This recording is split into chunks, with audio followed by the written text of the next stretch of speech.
ஆனந்திக்கு புடிக்கும் முன்னு ஆலமர பொந்துக்குள்ள ஆதியில புடிச்ச கிளி ஆதியில பறந்திருச்சே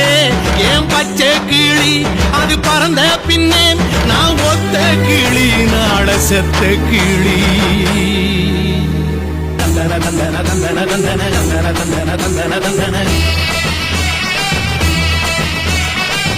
தந்தன தந்தன தந்தன தந்தன தந்தன